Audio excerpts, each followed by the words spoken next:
तर नमस्कार विद्यार्थी मित्रांनो आतापर्यंत 11वीच्या ऍडमिशनचे 2 राऊंड हे झालेले आहे आणि तुमचाही नंबर लागला नसेल, तुम्हालाही टेन्शन होत असेल की माझा नंबर लागेल का नाही सर, तर हा व्हिडिओ तुमच्यासाठी अत्यंत महत्त्वपूर्ण मार्गदर्शन ठरणार आहे.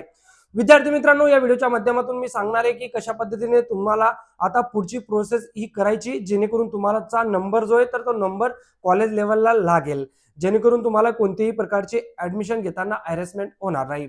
विद्यार्थी मित्रांनो, 11वीच्या ऍडमिशन प्रक्रिया ही ऑनलाईन राबवण्यात येते. त्या अंतर्गत जे ऑफिशियल 5 राऊंड आहेत तर ते 5 राऊंड राबवण्यात येतील. त्यापैकी 4 हे सगळ्यांसाठी असतील आणि 1 राऊंड हा फक्त मुलींसाठी रिझर्व्ह असणार आहे.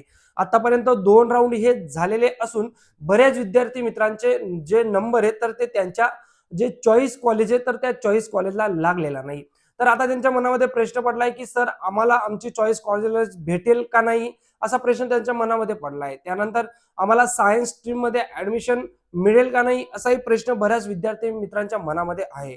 सगळ्यांची माहिती तुम्हाला या व्हिडिओच्या माध्यमातून देतो, त्यासाठी व्हिडिओ शेवटपर्यंत नक्की बघा. विद्यार्थी मित्रांनो, तुम्हीही जरी राऊंड 2 साठी फॉर्म भरला असेल आणि तुमचा नंबर लागला नसेल तर आता राऊंड 3 साठी तुम्हाला फॉर्म भरायचा आहे.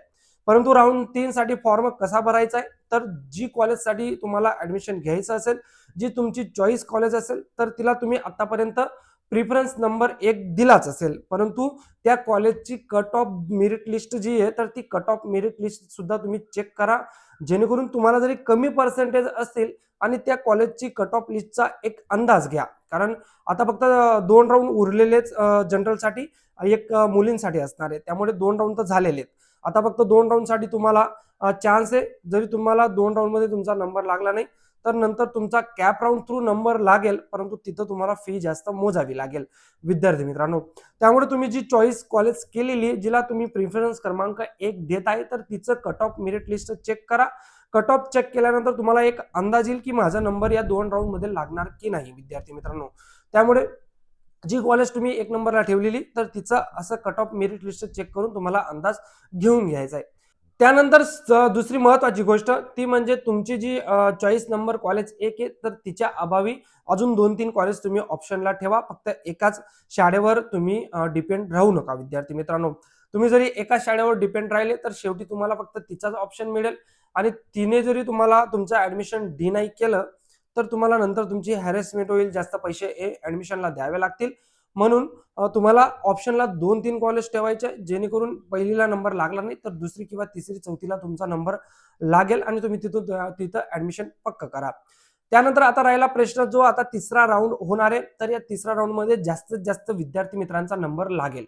कारण पहिल्या आणि 2ऱ्या राऊंड मध्ये काय होतं, ज्यांचा 90च्या वरती टक्के असतील, त्यानंतर ज्यांना 85च्या वरती असतील, 80च्या वरती असतील, तर अशा विद्यार्थी मित्रांचं नंबर हे लागलेले आहेत सेकंड राऊंड मध्ये. आता जो 3रा राऊंड आहे तर त्याच्यामध्ये चान्स आहे की ज्यांना 75%, 80 असतील, 85च्या आत असतील तर अशा विद्यार्थी मित्रांचे नंबर हे लागू शकणार आहेत. त्यामुळे या टक्क्यांमधले जे विद्यार्थी असतील तर त्यांना काही चिंता करण्याची गरज नाही.